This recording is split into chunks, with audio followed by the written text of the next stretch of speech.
BR9 TV Telugu news channel కు స్వాగతం.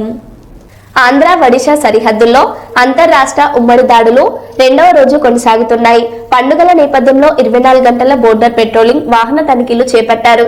గొట్టాయి, రామచంద్రపూర్, శిరాణ గ్రామాల్లో నిర్వహించిన దాడుల్లో 14,000 లీటర్ల పులిసిన మహువా ఊటను ధ్వంసం చేసి 1,070 లీటర్ల నాటు సారాను స్వాధీనం చేసుకున్నారు.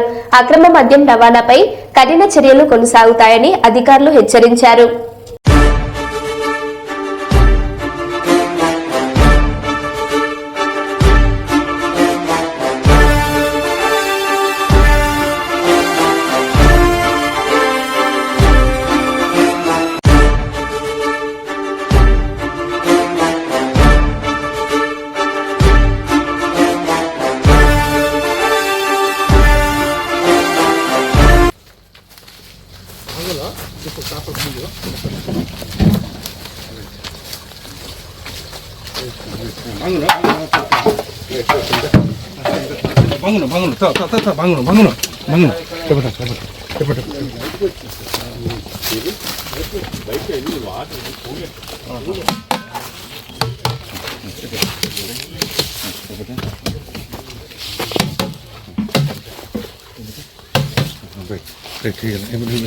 స్పాట్ ఆడుకో కట్